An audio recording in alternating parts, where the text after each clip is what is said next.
அஸ்ஸலாமு அலைக்கும். சண்டே வந்துட்டாலே போதும், நான்வெஜ் இல்லாமல் அன்னைக்கு நாள் நகரவே நகராது. லாஸ்ட்டு சண்டே நானுமே சிக்கன் பிரியாணி தால்ச்சா கூடவே தயிர் சட்னி பண்ணியிருந்தேன். அதுதான் வீடியோலையும் காமிச்சிருக்கேன். வீடியோ அது பாட்டுக்கும் ஓடிட்டுருக்கட்டும், நாம் எப்பயும் போல் பேசலாம். நேற்று நான் ஒரு வீடியோ பார்த்தேங்க. ஒரு பொம்பளை பிள்ளை 10 இல்லை 12 வயசு இருக்கும். அந்த பொண்ணோட தலையில் பார்த்தா ஃபுல்லாக பேனும் ஈரமாக இருக்குது. எப்படின்னா முடியே தெரியாத அளவுக்கு பேனும் ஈரமாக இருந்தது. அதை பார்க்கும்போது அப்படியே மனசு ரொம்ப கஷ்டமாக இருந்துச்சு. அப்போ ஆட்டோமேட்டிக்காக எனக்கு என்ன தோணுச்சு அப்படின்னா, அவங்க அம்மா என்ன தான் செஞ்சிட்ருக்காங்க வீட்டில், அந்த குழந்தைக்கு ஆரம்பத்துலேயே பார்த்து விட்டுருந்தா இவ்வளோ பெயின் வந்திருக்காது இல்லை. எப்படி ஒருத்தவங்களால இவ்வளோ பெயின் பிடிக்கிற அளவுக்கு விட்டுட்டு இருக்க முடியும்? அந்த குழந்தை எவ்வளோ அதனால் கஷ்டப்பட்டிருக்கும், எவ்வளோ அரிச்சிருக்கும், எவ்வளோ சங்கட்டமாக இருந்திருக்கும், எப்படி அந்த குழந்தை வெளியில் போயிருக்கும்னு சொல்லி நான் அவ்வளோ யோசிச்சுட்டு இருந்தேன். அப்புறம் சரின்னு சொல்லி கமெண்ட்ஸில் பார்த்தா சொல்லியிருந்தாங்க, என்னென்னா அவங்க அம்மா பெட் பேஷண்ட்டாக இருக்காங்களாம்மா, அவங்களால எந்திரிக்க கூட முடியாதாம்மா. அப்படி இருக்கையில் அவங்க அந்த குழந்தைக்கு எப்படி இதெல்லாம் செய்ய முடியும்? சுற்றிலும் யாரும் இல்லை போல் பார்த்துக்கிறதுக்கு அந்த குழந்தைய. அப்போ எனக்கு ஒரு பயம் வந்துச்சு மனசில். அச்சோ, ஒரு அம்மாவா நமக்கு உடம்பு சரியில்லாமல் போயிடுச்சுன்னா நம்ம குழந்தைங்க என்ன ஆவாங்க அப்படின்னு சொல்லி தான். நான் இந்த குழந்தைய பார்த்துட்டு யாரோ ஒரு குழந்தை அதை பார்த்துட்டே எனக்கு இவ்வளோ மனசு வலிச்சுது அப்படின்னா அந்த அம்மாவுக்கு எவ்வளோ கஷ்டமாக இருக்கும். அவங்க பெட்டில் தான் இருக்காங்கன்னாலும் அவங்களுக்கு மைண்ட் எல்லாமே குழந்தை மேலே தானே இருக்கும். குழந்தைய பார்த்துக்க முடியலேன்னு சொல்லி அவங்க மனசு எவ்வளோ கஷ்டப்படும். இது உடம்பு சரியில்லாமல் போனால் அந்த அம்மாவுக்கு மட்டும் இல்லைங்க, ஒரு அம்மாவாக ஆகிற எல்லாருக்குமே இந்த பயம் இருந்துகிட்டே இருக்கும். எப்போன்னா அந்த குழந்தை கருவாக நம்ம வயிற்றில் உருவாகுது இல்லையா, அப்போ நம்ம அந்த கார்டில் 2 லைன் வரப்போ எந்த அளவுக்கு சந்தோஷப்படுறோமோ, எந்த அளவுக்கு எக்ஸைட் ஆகுறோமோ, அந்த அளவுக்கு ஈக்குவலான பயம் நம்ம மனசில் வந்துடும். என்ன அப்படின்னா, குழந்தைய நல்லபடியாக பெற்றெடுக்கணும், குழந்தைய நல்லபடியாக பார்த்துக்கணும், வயிற்றுக்குள்ளே குழந்தை அந்தந்த டைமில் கரெக்டான கரெக்டான வளர்ச்சி இருக்கணும். இப்போ ஒரு 6 வீக்ஸ் ஆகிடுச்சா, குழந்தைக்கு ஹார்ட் பீட் வந்துடணும். 3 மாதம் ஆகிடுச்சா, அதுக்குண்டான வளர்ச்சி இருக்கணும். 5 மாதத்தில் அனாமலி ஸ்கேன் எடுக்கிறோமா, அதில் மூளை வளர்ச்சி ரிசல்ட் நல்லபடியாக இருக்குன்னு வந்துடணும். அப்புறம் 9 மாதம் வரையும் குழந்தை நல்ல மூமெண்ட்ஸ் வந்துடணும். பனிக்கூடத்தில் தண்ணி கரெக்டாக இருக்கணும், குழந்தையோட வெயிட் கரெக்டாக இருக்கணும்னு சொல்லி நமக்கு சந்தோஷத்தையும் எக்ஸைட்மெண்ட்டையும் தாண்டி பயம் இருந்துக்கிட்டே இருக்கும். நல்லபடியாக பெற்றெடுத்துடணும். கையில் எடுத்துட்டா போதும், நான் சூப்பராக பார்த்துக்குவேன், இவ்வளோ பயப்பட மாட்டேன். வயிற்றுக்குள்ளே இருக்க வரையும் தான் நான் எங்கே கீழே விழுந்துருவேனோ, நான் எங்கேயாவது இடிச்சிருவேனோ, குழந்தைக்கு அதனால் அடிபட்டுருமோன்னு சொல்லி எனக்கு பயம் இருந்துகிட்டே இருக்குது. குழந்தை என் கையில் வந்துருச்சுன்னா பயம் இல்லாமல் நான் பார்த்துக்குவேன்னு சொல்லி நினச்சிட்டே இருப்போம். ஏன் டெலிவரி அப்போது நார்மல் டெலிவரியில் கடைசியில் நம்மளால் புஷ் பண்ண முடியல அப்படிங்கிற ஒரு கட்டம் வரும் இல்லையா, அப்போது டாக்டர்ஸ் நம்ம சுத்தீவிரம் இருக்க நர்ஸ் எல்லாருமே என்ன சொல்லுவாங்க, நீ இப்போ கடைசியாக ஒரு வாட்டி புஷ் பண்ணலை அப்படின்னா குழந்தை தலை சிக்கிக்கும், அப்போ குழந்தைக்கு மூச்சு திணறல் ஏற்பட்டுரும் அப்படின்னு கொஞ்சம் பயமுறுத்துறதுக்காண்டிலாம் சொல்லுவாங்க. அது உண்மையும் கூட தான். அப்போ நம்ம என்ன செய்வோம்னா, நம்மளால் புஷ் பண்ண முடியாமல் இருந்தால் கூட ஐயோ நம்ம குழந்தைக்கு ஏதாவது ஆகிடும்னு சொல்கிறாங்களேன்னு சொல்லிட்டு மொத்த எனர்ஜியும் போட்டு நம்ம புஷ் பண்ணி குழந்தை வெளியில் நல்லபடியாக வந்துடணும் அப்படின்னு தான் நினைப்போம், அப்படி தான் செய்வோம். சரி, குழந்தை தான் நல்லபடியாக பிறந்துருச்சு, நமக்கு அந்த பயம்லாம் போயிடுச்சா அப்படின்னா இன்னும் டபுள் மடங்கு அதிகம்தான் இருக்கும். என்னென்னா, இந்த குழந்தைய இன்னும் சேஃப்டியாக பார்த்துக்கணும். ஸோ நம்ம கையில் வந்துருச்சு இந்த குழந்தைக்கு கொசு கடிச்சிடக்கூடாது, எறும்பு கடிச்சிடக்கூடாது, அதிகம் காற்றுப்பட்டு சளி பிடிச்சிடக்கூடாது, யார் கண்ணும் பற்றக்கூடாது அப்படின்னே தான் யோசிச்சுட்ருப்போம். அதுலேயும் குழந்தைங்க பிறந்து ஒரு 2-3 மாதத்துக்கு தூங்கிட்டே இருப்பாங்க. அதிக டைம் அவங்க தூங்குவாங்க இல்லையா, அப்போது நம்மள எல்லா அம்மாவும் கண்டிப்பாக இதை செஞ்சுருப்போம். குழந்தைக்கு மூச்சு வாங்குதா, நெஞ்சு ஏறி இறங்குதான்னு கண்டிப்பாக பார்த்துருப்போம். அவங்க தூங்கிட்டு இருக்கையில் திறந்து பார்த்துட்டே தான் இருப்போம். நம்ம அம்மா அப்படின்னு ஆனதுமே போதும், நிறைய விஷயம் நம்ம வாழ்க்கையில் சாக்ரிஃபைஸ் பண்ண ஆரம்பிச்சிருவோம். நம்மளாவே, யாரும் சொல்ல தேவையில்லை, நம்மளாவே நம்ம குழந்தைக்குன்னு செய்ய ஆரம்பிச்சிருவோம்.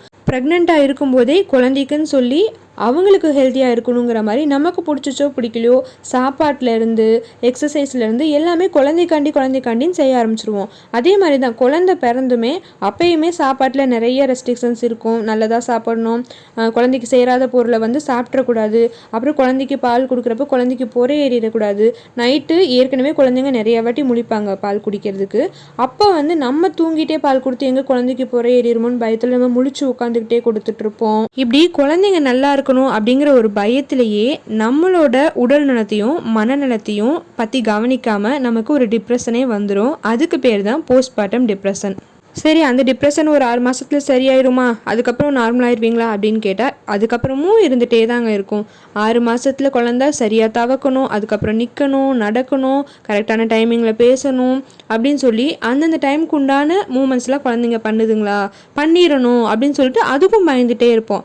அப்புறம் சொல்லவே வேணாம், அதுங்க நடக்க ஆரம்பிச்சிட்டா இன்னும் பயம் அதிகமாயிரும். மேலே இருந்து கீழே விழுந்துடக்கூடாது, எங்கேயாவது போய் இடிச்சிக்கக்கூடாது, சுடு தண்ணியோ சூடாக இருக்க பாலோ தொட்டுறக்கூடாது, கிச்சனுக்குள்ளே நுழைஞ்சிடக்கூடாது, அதை செஞ்சிடக்கூடாது, இதை செஞ்சிடக்கூடாதுன்னு இன்னும் பயம் இருந்துகிட்டே தான் இருக்கும். சரி, என்ன குழந்தைய அம்மா ஒருத்தவங்க மட்டுமே தான் வளர்த்துட்ருக்காங்களா, சுற்றிலும் யாருமே இல்லையா, ஹஸ்பண்ட் பார்த்துக்க மாட்டாங்களா அப்படின்னா எல்லாருமே இருக்க தான் செய்வாங்க, எல்லாருமே பார்த்துக்கவும் செய்வாங்க.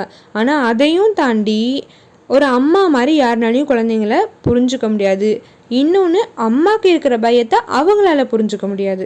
நாம் நம்மளோட குழந்தைங்க விஷயத்தில் எப்பயுமே டபுள் மடங்கு கேர்ஃபுல்லாக இருக்கணும்னு நினச்சி சின்ன சின்ன விஷயம் ஆல்டர் பண்ணிக்கிட்டே இருப்போம். ஆனால் சுற்றியில் இருக்க அவங்களுக்கு எப்படி தெரியும், இவன் மட்டும்தான் அதிசயமாக குழந்தைய பெற்றிருக்காளா, ஊர் உலகத்தில் யாருமே பிள்ளைய பெற்று வளர்க்கலையா அப்படின்னு சொல்லி நம்மளோட பயத்தை உதாசீனப்படுத்துவாங்க. அந்த டைமிங்கில் நாம் எதிர்பார்க்குறது எல்லாமே ஆறுதலும் அக்கறையும் தான். சரி, அது இல்லைன்னா கூட பரவாயில்ல, அதையும் தாண்டி நமக்கு ஏற்கனவே இருக்க பயம் இன்னும் 10 மடங்கு அதிகமாகிற மாதிரி பயமுறுத்துவாங்க பாருங்கள். அது அதை விட பெரிய ஸ்ட்ரெஸ்ஸாக இருக்கும். நம்மளே ஆல்ரெடி பயத்தில் இருக்கோம். ஸோ கைட் பண்ணணும், சப்போர்ட்டிவாக கைட் பண்ணுறது விட்டுட்டு எப்போ பாரு குறை சொல்லிகிட்டே இருப்பாங்க. அது குழந்தை பிறந்த புதுசுல எல்லாம் சொல்லவே வேணாம். குழந்தைக்கு பால் கொடுக்குறியா இல்லையா, நேரம் பார்த்தாலும் அழுதுகிட்டே இருக்குது, என்ன ஒல்லியாக இருக்குது, உன் பாலில் சத்தே இல்லை போல், 6 மாதம் ஆச்சு இன்னும் தவக்கலையா, 8 மாதத்தில் 8 வைக்கணும், 10 மாதத்தில் பறக்கணும் அப்படின்னு சொல்லி நம்ம உயிரே எடுத்துருவாங்க. நம்ம ஹஸ்பண்ட்ஸா அதுக்கு மேலே நம்ம வெளியில் குழந்தைய பார்த்து ரசிக்கிறதும் சந்தோஷப்படுறது மட்டும்தான் அவங்களுக்கு தெரியுமே தவிர நம்ம உள்ளே பயப்படுறது தெரியாது. நம்ம சொல்லுவோம், எங்கள் காலையிலேருந்து குழந்தைக்கு கரெக்டுன்னு சவுண்டு வருது, ஹாஸ்பிட்டல் போய் காமிச்சிட்டு வரலாமா அப்படின்னா, நீ சும்மா இரு, குழந்தைனா அப்படி தான் இருக்கும், எதுக்கு எடுத்தாலும் ஹாஸ்பிட்டல் தூக்கிட்டு ஓட முடியுமா அப்படிம்பாங்க. சாயங்காலம் அவங்க பார்த்தா சளி பிடிச்சிருக்கும் குழந்தைக்கு. மதர் இன்ஸ்டிங்க்ட்டுக்கு முக்கியத்துவமே கொடுக்க மாட்டாங்க. சளி எச்சாகி காய்ச்சல் வந்ததுக்கப்புறமா ஹாஸ்பிட்டல் கூட்டிகிட்டு போவாங்க. அதுக்கும் நம்ம மேலே தான் காரணம் சொல்லுவாங்க, நீ ஒழுங்காக கவனிச்சிருந்தா எதுக்கு சளி பிடிக்க போகுது அப்படின்னு. நமக்கு ஆல்ரெடி இருக்க பயம் ஒரு சைடு ஓரமாக இருக்கட்டும், இடையில இவங்க பண்ணுற கிரிட்டிசைஸு அப்புறம் நம்மளையே குறை சொல்லுவாங்க பாரு, அது எல்லாத்தையுமே டோட்டலாக இக்னோர் பண்ணிடணுங்க. இதெல்லாத்தையும் நினைக்கிறப்ப தான் நமக்கு ஒரு பயம் வரும், நம்ம இல்லை அப்படின்னா நம்ம குழந்தை நிலைமை என்ன ஆகும் அப்படின்னு சொல்லி. குழந்தைக்கு ஏதாச்சும் ஆச்சுன்னா என்ன பண்ணுறதுன்னு ஒரு சைடு பயந்துட்டுருப்போம், இன்னொரு சைடு நமக்கு ஏதாச்சும் ஆயிடுச்சுன்னா நம்ம குழந்தைய யார் பார்த்துக்குவான்னு அதுவே ஒரு பெரிய பயமாக இருக்கும். ஃபஸ்ட்டு நம்ம என்ன நினைப்போம், கடவுளே எந்த பிரச்சனையும் என் குழந்தைக்கு வரக்கூடாது, என் குழந்தைக்குன்னு எது வரதா இருந்தாலும் எனக்கு வரட்டும், ஒரு கொசு கடிக்கிறதா இருந்தால் கூட அந்த கொசு என்னை கடிக்கட்டும், என் குழந்தைய கடிக்கக்கூடாது அப்படின்லாம் நினைப்போம். அதே சமயம் கொஞ்சம் யோசிச்சோன்னா, ஐயோ நமக்கு ஏதாச்சும் ஆயிடுச்சுன்னா, நமக்கு இது இறந்துட்டோம் அப்படின்னா நம்ம குழந்தைங்க என்ன பண்ணுவாங்க, கொஞ்சம் எக்ஸ்ட்ரீமான சிந்தனையாக தான் இருக்கும். இது எல்லா அம்மாக்களுக்கும் நடந்திருக்கும், எல்லா அம்மாவுமே இதை கடந்து தான் வந்திருப்பாங்க. மற்றவங்களுக்கு வேணால் இது வித்தியாசமாகவோ இல்லை காமெடியாவோ கூட தெரியலாம். ஆனால் அந்த பர்டிகுலராக அந்த ஒரு கட்டத்தில் இருக்காங்கல்ல, சின்ன குழந்தைங்கள வச்சுருக்க அம்மாங்க மனசில் எல்லாருக்குமே இந்த எண்ணம் இருந்துகிட்டே இருக்கும். நம்ம போனதுக்கப்புறமா நம்ம ஹஸ்பண்டுக்கு சுற்றி இருக்கவங்களாம் சேர்ந்து ஒரு கல்யாணம் பண்ணி வச்சுருவாங்க, அப்போ நம்ம குழந்தைக்கு சித்தி கொடுமை வந்துருமோ இப்படின்னுலாம் தேவையில்லாத கற்பனையை ஓட்டிகிட்டு இருப்போம். இந்த மாதிரி தாட்ஸ்லாம் வரதுக்கு மெயின் காரணமே நம்ம உடம்பளவுலையும் மனசளவுலையும் ரொம்ப வீக்காக இருப்போம். ஸோ நம்ம அதை ஸ்ட்ராங் பண்ணிக்கணும். நம்ம ஃபிசிக்கலாக ரொம்ப வீக்காக இருப்போம் இல்லையா, சத்தான உணவாக எடுத்துக்கணும், மனசை ரொம்ப ரிலாக்ஸாக ஆரோக்கியமாக வச்சுக்கிட்டோம் அப்படின்னாலே நமக்கு இந்த எண்ணங்களும் குறையும். அதே சமயம் நம்ம குழந்தைக்கு என்ன ஆகிடும் நம்ம இல்லைன்னா அப்படிங்கிறத தாண்டி நாம் நல்லா இருக்கணும் அப்படின்னு சொல்லி நம்ம உடம்பை பார்த்துக்கிறதுல அக்கறையில் கவனம் செலுத்தணும். குழந்தைன்னு அவங்கள பார்க்குறதுக்கு நமக்கு தெம்பு வேணும்னு நம்மளையும் பார்த்துக்க ரெடியாக இருக்கணும். நம்மள நிறைய பேர் நம்ம இல்லைன்னு நம்ம குழந்தைக்கு என்ன ஆயிரும்னு யோசிக்கிறதோடு நிறுத்திடுறோம். அது நடக்கக்கூடாது, அதுக்கு நம்ம ஆரோக்கியமாக இருக்கணும். அதையும் தாண்டி சில அசம்பாவிதங்கள்லாம் நடக்கிறது கடவுள் கையில் தான். அதுக்குமே நம்ம கடவுள்கிட்டையும் வேண்டிக்கிட்டே இருப்போம், நான் ஆரோக்கியமாக இருக்கணும், நான் ஆரோக்கியமாக இருந்தால் தான் என் குழந்தையும் என் குடும்பத்தையும் நான் பார்த்துக்க முடியும் அப்படின்னு சொல்லி வேண்டிக்கிட்டே இருப்போங்க. நீங்கள் ஒரு அம்மாவா உங்கள் குழந்தைய நினச்சி எந்த விஷயத்துக்கு பயப்படுறீங்க அப்படின்னு சொல்லி கமெண்ட் பண்ணுங்கள். அப்புறம் இதே மாதிரி குழந்தைங்களை நினச்சி பயப்பட்டு உங்ககிட்ட புலம்பிட்டு இருக்க ஃப்ரெண்ட்ஸ் இல்லை சிஸ்டர்ஸ்க்கு இந்த வீடியோவை அனுப்பிச்சு மறக்காமல் பாரு அப்படின்னு சொல்லுங்கள். இன்னொரு பயனுள்ள வீடியோவுடன் காரிகை மேதினியில் சந்திப்போம்.